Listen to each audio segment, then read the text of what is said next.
President Bola Tinubu has bestowed the National Award of Member of the Order of the Niger on each member of the Super Eagles who competed in the recently ended African Cup of Nations. Hi, welcome to What's Happening. These are the top 10 stories.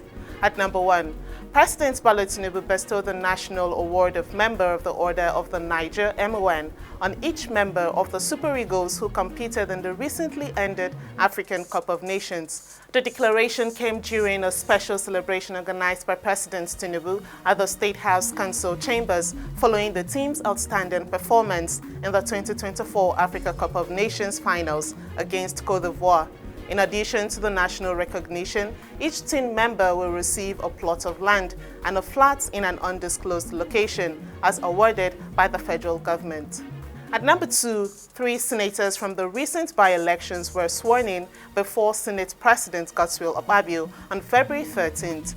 The new senators representing different parties and districts include Prince Pam Wadcon, ADP Plateau North, Professor Anthony Ani, APC Ebonyi South, and Mustafa Musa, APC Yobe State.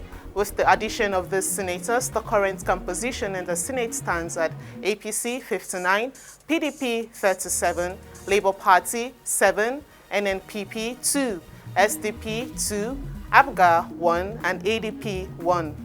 At number 3, Minister of Information and National Orientation Mohammed Idris, in commemoration of the World Radio Day, has affirmed the government's commitment to bolstering democracy through the expansion of community radio. Under the theme, Radio, a Century Informing, Entertaining and Educating, Idris highlighted radio's enduring impact despite the rise of social media. With 89 licensed community radio stations in Nigeria, the government aims to create a conducive environment for emerging stations while enhancing existing ones. Idris urged adherence to editorial principles like fact-checking and balance to maintain radio's credibility and trust.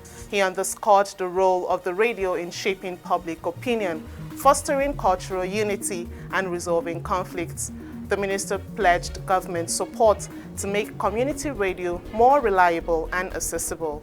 At number 4, the Lagos State Government, in a joint statement signed by Commissioner for Transportation Seun Osinyemi, Special Advisor to the Governor on Transportation Shola Giwa, and Special Advisor to the Governor on Environment Olakunle Rotimi, issued a 4-day ultimatum to squatters on Obalende Bridge, Apobom Bridge, and Ijora Bridge.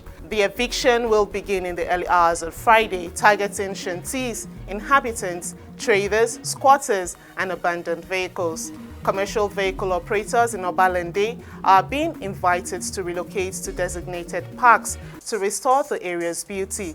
The beautification and landscaping initiative is spearheaded by the Lagos State Parks and Gardens Agency. At number 5, the Kaduna State Governor Obasani has signed the Kaduna State Security Trust Fund Bill 2024 into law, replacing the previous legislation. The new law aims to enhance security agency effectiveness through training and resource allocation, with a focus on addressing emerging threats and winning public trust through psychological operations.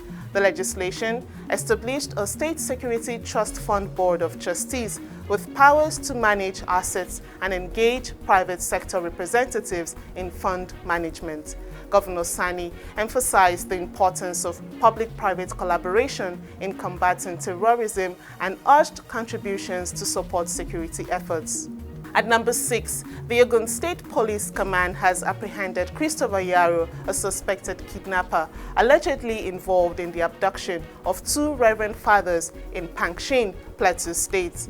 Yaro's arrest follows the kidnapping of Father Kenneth Kanwa and Father Jude Machuku on February 1, 2024, with a ransom demand of 25 million naira. Confirmed by the police public relations officer Omolala Odutola Tuesday, the arrest occurred in the Ago Iwoye area of Ogun State on Monday. Yaro, a member of the same parish as the abducted priests, reportedly fled Pankshin out of fear of community retaliation upon discovery of his involvement in the kidnapping. The Plateau State chapter of the Christian Association of Nigeria's chairman, Polycarp Lubo, has confirmed the release of the priests After it, however, remains unclear if a ransom was paid. At number 7, the Academic Staff Union of Universities, ASUU, has criticized the federal government for its failure to remove tertiary institutions from the Integrated Personnel Payroll Information System, IPPIS, as promised. Professor Emmanuel, ASUU's national president, expressed disappointment over the government's failure to fulfill its commitment, stating that lecturers' February salaries were still processed through IPPIS. Despite FG's announcement in December 2023 exempting universities, polytechnics, and colleges of education from IPPIS, Osodeke said unresolved issues, including salary increments and outstanding allowances, which have led to potential strikes in government-owned universities. He emphasized the urgent need for the government to honor its agreements with ASUU to avert further industrial actions. At number 8, the Gombe Federal Road Safety Corps Sector Commander, Felix Thurman, says bicycle riders should avoid competing with cars on roads to prevent potential accidents leading to fatalities. Thurman stated this in an interview with the news agency of Nigeria, NAN, in Lafiyayo, Akko local government area, Gombe State, on Tuesday. He reiterated that while bicycles have the same rights as other road users, engaging in road competition could escalate conflicts and result in crashes. He also cautioned against riding at night due to the lack of lights on bicycles, especially for children, and advised restricting bicycle use to neighborhoods with lower traffic activity. Thurman urged parents to prioritize safety by purchasing helmets and protective gear for their children, and cautioned against riding in the left lane for increased safety. At number 9, former Super Eagles swinger Emmanuel Amuneke has expressed his willingness to take charge of the team amidst uncertainties surrounding the future of head coach Jose Peseiro. Peseiro guided the Super Eagles to a second-place finish at the 2023 Africa Cup of Nations, but his contract has since expired, leading to calls for a local coach to take over. Amuneke, who previously served as an assistant coach to Austin Eguavoen in the Super Eagles, stated his readiness to serve Nigeria again, underscoring his lifelong commitments to the country. While acknowledging the current challenges facing Nigerian football, Amuneke called for support for the team and urged unity in working towards the best interests of the country. Finally, at number 10, thousands of Indian farmers clashed with security forces near Delhi as talks with the government failed to resolve their demands for greater support and guarantees. Tear gas was deployed by security forces in an attempt to stop the farmers from marching on the capital after negotiations broke down.